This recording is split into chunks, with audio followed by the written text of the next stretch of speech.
TSMC가 다 못 만들어요. 그래서 엔비디아 같은 경우는 3구 처리해서 지금 물량을 조금 더 늘린 부분 있지 않습니까? 그렇기 때문에 삼성전자의 파운드리가 문제가 없다? 그러면 그 부분 물량들이 일부 삼성전자에 점점 오게 될 수 있다는 겁니다.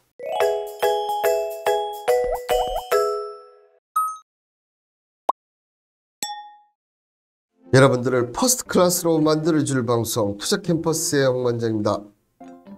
오늘 투자캠퍼스 강의 내용은요, 파운드리 시장, TSMC, 삼성전자 격전을 벌이고 있다고 얘기하기 부끄러울 정도로 TSMC 압승인데요. 자, 이 스마트폰 출하량 1위의 애플의 불안 요소가 점점점 나타나고 있는데, 이 부분이 어떻게 보면 이 파운드리 시장 최대 격전지 3나노 2세대부터 변화의 물결이 좀 예상이 된다, 변화가 올 것이다, 이렇게 볼 것 같은데, 특히나 삼성전자를 갖고 계신 분들 오늘 한번 방송 내용 보신 다음에 투자 포인트를 아마 제가 찾아드리지 않을까 생각이 듭니다. 자, 클래스가 다른 내용 지금 바로 시작할 테니까 여러분들 구독 한번 꾹 눌러주시길 바라겠습니다. 스마트폰 출하량 1위 애플의 불안 요소. 그리고 출하량 1위가 무슨 얘기야? 1위는 삼성전자인데 이렇게 생각하셨던 분들, 그죠? 16일 시장 조사업체인 IDC에 따르면 애플의 지난해 연간 스마트폰 출하량이 어떻게 됐다는 얘기입니까? 20.1%를 찍게 되면서 반면 삼성전자는 19.4%, 애플에 비해 800만 대 가량 적으면서 연간 스마트폰 출하량 1위를 애플에게 넘겨줬는데, 애플이 연간 스마트폰 출하량 1위라는 것이 이번에 처음이라는 얘기예요. 삼성전자 한 번도 놓치지 없었지만 이번엔 뺏겼다. 특히나 삼성전자가 솔직히 프리미엄 시장에서는 한 번도 이긴 적이 최근에 없었어요. 그죠? 그냥 애플에 갖고, 그렇지만 이 중저가부터 시작해서 이런 연간으로서는 한 번도 뺏긴 적이 없었는데 이번에 그거를 뺏겼다는 겁니다. 삼성전자 입장에서는 엄청난 타격. 삼성전자가 주가가 못 올라가는 이유가 다 있네요. 그죠? 여러분들. 자, 이런 삼성의 1위 자리를 뺏긴 것은 결국 젊은 세대들의 아이폰 선호 현상 때문인데, 막말 따지면 아이폰 안 쓰면 왕따가 된다 보니까 야, 갤럭시가 후시다, 이런 얘기죠. 그죠? 그렇다 보니까 갈수록 심해지면서 삼성의 위기감이 고조되는 가운데, 한국갤럽에서 스마트폰 사용률 앤 브랜드 조사 결과에 따르면, 자, 국내 스마트폰 이용자 가운데 18세에서 29대 연령대 65%가 아이폰을 사용한다. 삼성 갤럭시는 32%밖에 그치지 않는다는 건데, 저희 집 같은 경우도 보면 5대5예요. 저랑 이제 둘째 같은 경우는 갤럭시 폰을 쓰고 있고, 와이프랑 첫째는 아이폰을 쓰고 있는데, 저희가 갤럭시에서 애플 쓰는 사람은 오라고 얘기를 하는데 아이폰 쓰는 사람은 자꾸 오라고 하거든요. 근데 저는 너무 불편한데, 솔직히 너무 불편한데, 그럼에도 불구하고 이 애플은 인기 아이돌 마케팅을 통해서 젊은 세대 10대, 20대를 잡고 있다. 근데 삼성전자도 솔직히 아이돌 마케팅을 쓰거든요. 그죠? 그럼에도 불구하고 왜 젊은 세대 애플을 하냐? 애플을 쓰면 뭔가 있어 보인다. 우리 카페에서 그런 게 있었지 않습니까? 삼성 노트북을 쓰고 있으면 좀 구리다, 이런 얘기지만 애플 맥북이나 이런 걸 쓰고 있으면 어떻게 됩니까? 최고다. 그런 이미지. 그러니까 저는 개인적으로 삼성이 그런 이미지를 좀 바꿔야 되지 않나 좀 생각 들기는 합니다. 자, 이러한 상황인데 국내보다 해외가 더 심각한데, 특히 미국에서 보면 이 미국의 Z세대들이 아이폰 선호 현상이 정말 크기 때문에 점점점 격차가 벌어지고 있다고 하는데, 자, 여기도 똑같아요. 친구들 사이에서 소외될 수 있다는 두려움. 그러니까 애플이 더 있어 보인다는 거죠. 자, 미국의 이 Z세대의 비율은 80%가 넘게 애플을 사용하고 있고, 삼성전자 갤럭시 같은 경우는 비율이 10%밖에 불과하다. 연간 출하량 1위였던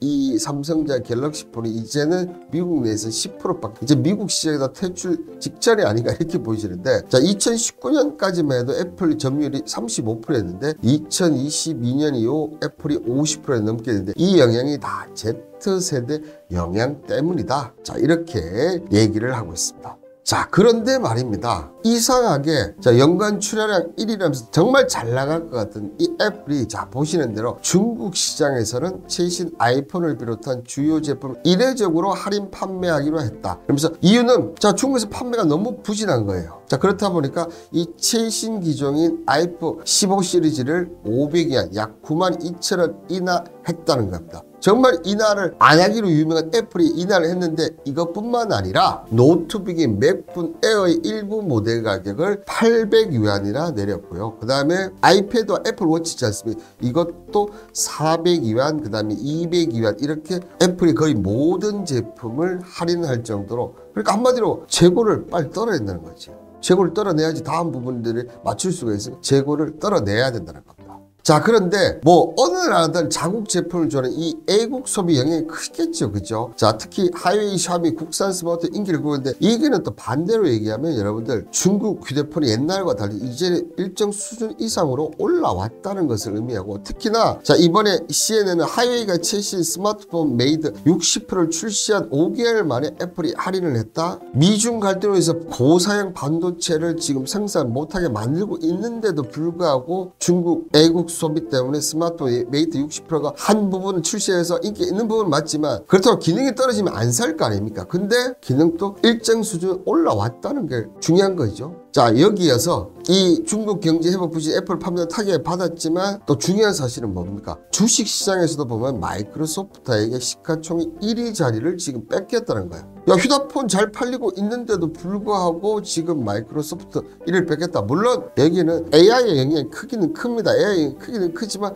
애플이 이제는 정점을 찍고 내려오는 게 아니냐는, 그런 어떻게 보면 주식시장은 발빠르게 반응을 하고 있다. 저는 이렇게 보여집니다. 자, 그런데 과연 애국 소비 때문이냐? 기사를 한번 보면 중국의 한 유튜버가 아이폰 15 프로 맥스 발열 계획을 테스트했는데 게임 중에 무려 48도를 올라간다. 어떻게 파운드리에서 삼성의 결정이 밀린 문제가 뭐였습니까? S20에서 발열 문제가 발생하자 갤럭시 S23 X 노트를 버리고 퀄컴이 치를 전량 장착했지 않습니까? 그런데 이 아이폰 15 프로 맥스 같은 경우는 ARM의 설계 문제인지 아니면 TSMC의 핀팻 공정의 한계를 드러나는 건지 밝혀줘야 되는데 아직까지 공식적인 반응이 없다는 겁니다. 자, 그러면서 이 관련해서 여러 논란이 있는데 어쨌든 발열의 진원지가 뭡니까? 최신 3나노미터 AP에 있다. TSMC도 이제 문제가 발생을 했다는 게 지금 중요한 얘기예요. 그죠? 자, 그러면서 모바일 AP가 적정 온도를 유지하지 못해서 핸드폰의 제 성능을 발휘하지를 못하고 있고, 그리고 아이폰 15 프로에 들어가 있는 모바일 AP A17 프로가 성능 논란에 휩싸였다. 최근 한 리뷰어는 아이폰 15 프로의 고사양 게임 구동을 30분 만에 제품 온도가 48도 올랐다. 이건 문제가 있다는 얘기예요. 그죠? 자, 이 발휘는 곧장 스마트폰 성능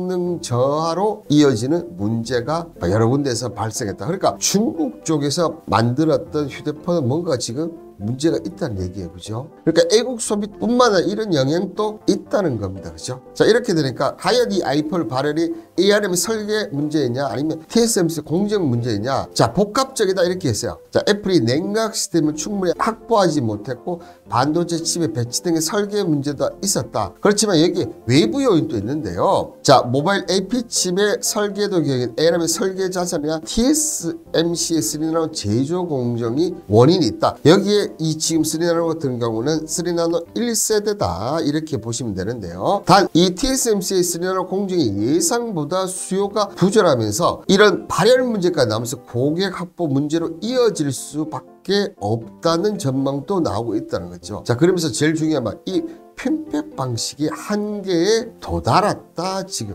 이렇게 되었다는 거죠. 자, 이 삼성전자와 TSR 3나노 전쟁, 뭐 전쟁이라고 하기에는 지금 너무 일방적이죠. 일반적인데 도입은 삼성전자가 훨씬 빨랐어요. 그죠? 그런데 공정도 지금 다르고 지금 장점도 보면 삼성전자가 유리한 쪽이 분명히 있습니다. 그죠? 그럼에도 불구하고 모든 펠리스 업체들 다 어디를 찾습니까? 이 TSMC를 찾아요. 왜? 삼성전자가 옛날에 문제가 좀 있었고 지금까지 TSMC와 잘 사용을 했고 뭐 불편함이 없는데 굳이 할 이유가 없었다는 거죠. 근데 발열 문제가 생기기 시작하면서 특히 이 핀팻 방식의 한계점이 나타나기 시작했다는 겁니다.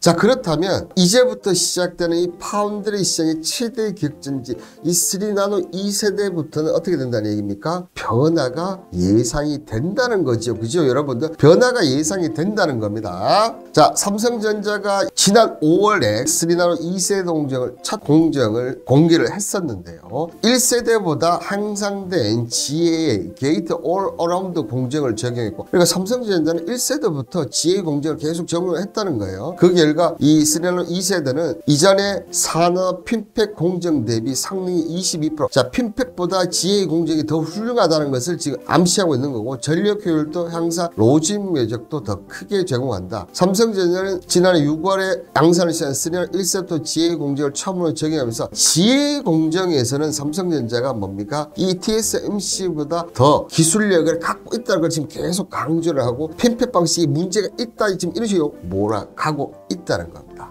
자, 여기에 스리나노 2세대 공정에서는 새로운 MBCFET 방식을 강조하는데, 이 방식은 4면을 채널을 하는 구조 변화에서 전력 효율을 높일 수 있는 공정이다. 스리나노 2세대로 해서 삼성은 엑시노스 2500과 퀄컴의 스냅드래곤 8 4세대 이 모바일 어플리케이션 AP를 생산하겠다고 했는데, 안타깝게도 퀄컴의 스냅드래곤 8 4세대는 결국은 또 어디로 넘어갔습니까? TSMC 로 넘어갔습니다. 스리나노 2세대도 아직 뭡니까? TSMC가 일단은 한 발짝 더 앞을 내딛었다, 이렇게 좀 보시면 될 것 같은데요. 이 공정은 올해부터 시작해서 내년까지 계속해서 지금 이어질 공정이고, 뭐 지금까지 보면 산업의 첨단 공장에서는 뭐 TSMC 게임이 안 됩니다. 그죠? 자, 최근에 이 삼성전자가 산업 공정의 수를 향상시키면서 산업 2세대 공정의 고객사를 이전보다 안정적으로 확보할 것이나 기대를 하고 있습니다. 여기에 지난 4월부터 처음으로 산업 공정의 고객사의 시제품을 돕는 멀티 프로젝트 웨이브 서비스까지 하면서 이제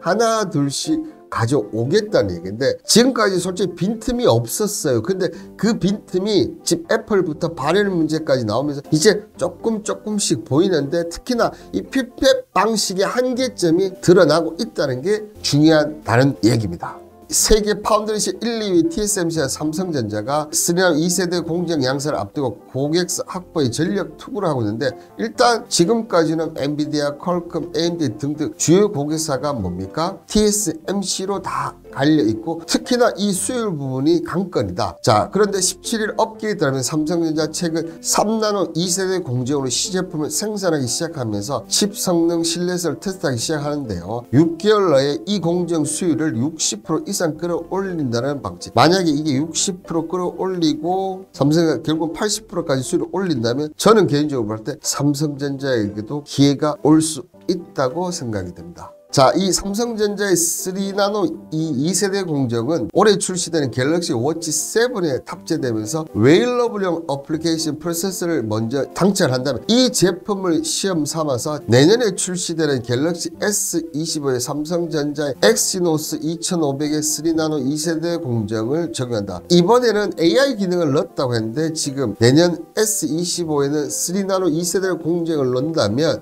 삼성전자 S25에 또 많은 변화가 나옵니다. 근데 특히나 여러분들 이 엑시노스 2500 이거를 탑재한다는 게 정말 좀 중요한 의미가 있는데요. 자, 이 부분 조금만 기다려 주세요. 이 뺏겼던 이 TSMC에 뺏겼는 고객사를 삼성에 돌릴 수 있는 계기, 바로 그게 이제 어떻게 보면 스냅드래곤 놓쳤잖아. 이 엑시노스 2500이 될 수가 있다는 거예요.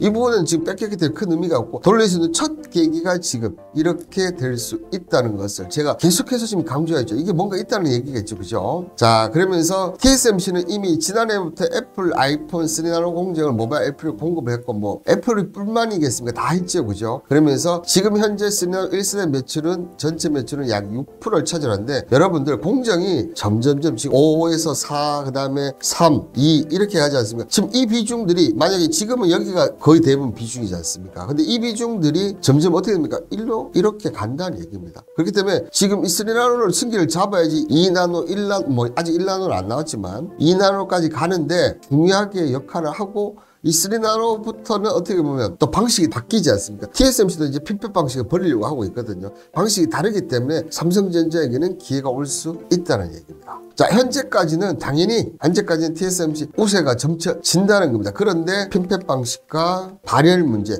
이런 부분들이 계속 지금 나오고 있기 때문에 이 계속 TSMC한테 맡기다가 어떻게 된다는 얘기죠? 만약에 저게 정말 문제를 발견되면 이게 대처하기가 쉽지가 않잖아요. 그러면 그 대처가 가장 어떻게 됩니까? 분산을 시켜야 되겠죠. 자, 그런데 지금 보시면 엔비디아 H200, B100, AMD MI300X는 올해 출시를 앞둔 CPU 기반 고성능 인공지능 있는 반도체 TS39 공정을 활용을 하지만 분산을 시켜야 되는 거 아닌가, 이런 부분들이 나올 수 있다는 거죠. 자, 그런 시점에서 삼성전자가 미국 테일러리시 파운더리 공장을 여러분들 2022년 상반기에 착공해서 드디어 올해지요 2024년 하반기에 가동 예정이 있습니다. 자, 물론 TSMC도 지금 공장을 가동을 하지만 이게 인력 문제 때문에 지금 시기가 좀 늦춰진다. 삼성전자의 절호의 기회가 된다는 거죠. 여기에 20조를 투자해서 인공지능, 고성능 컴퓨팅, 그다음 5G 등등 첨단 시스템 반도체를 열겠다는 거죠. 근데 스냅드래곤 8 4세대는 놓쳤지만, 자, 우리에게 남은 게 뭐가 있습니까? 지금 엑시노스 2500이 남아 있는 거예요, 그죠? 엑시노스 2500, 이게 만약에 삼성전자가 어쨌든 삼성전자 휴대폰에 탑재하기 때문에 엑시노스 2500도 이제 명분을 줬다는 거고, 이 부분을 특히나 미국 테일러시 파운드리 공장이 짓는다. 그래서 삼성전자가 수주를 했다. 그죠? 수주를 했는데 예전처럼 문제가 없는 거예요, 여러분들. 예전처럼 문제가 발생이 안 된다는 거야. 삼성전자도 이제 괜찮네? 자, 그렇게 된다면 어떻게 됩니까? 이 삼성전자가 TSMC에 뺏겼던 이 물량을 하나하나씩 가져올 수 있다는 거다. 왜? TSMC가 다 못 만들어요. 그래서 엔비디아 같은 경우는 3고 처리해서 지금 물량을 조금 더 늘린 부분 있지 않습니까? 그렇기 때문에 삼성전자의 파운드리가 문제가 없다? 그러면 그 부분 물량들이 일부 삼성전자에 점점 오게 될 수 있다는 겁니다. 자, 그렇다는 얘기는 뭡니까? 만약에 삼성전자 엑시노스 2500을 수주했다, 파운드리 수주를 했다, 삼성전자 사셔야 돼요, 여러분들. 그때는 삼성전자가 이제 파운드리에서 매출이 늘어나기 시작했다는 그 시초가 된다는 겁니다. 이 애플 얘기하면서 제가 여러 가지 얘기했는데 이 얘기를 해드리고 싶었던 거예요. 만약에 삼성전자 이 3나노 2세대까지도 TSMC가 물량을 못 뺏어온다면 2나노도 희망이 없다. 저는 이렇게 얘기 드릴 수 있다고 얘기할 만큼 이번 엑시노스 2500을 가져오느냐 못 가져오느냐, 3나노 2세대 공정을 가져오느냐 안 가져오느냐가 정말 중요한 부분이다, 이렇게 얘기를 드리면서 역시 클래스가 다르지 않습니까, 여러분들?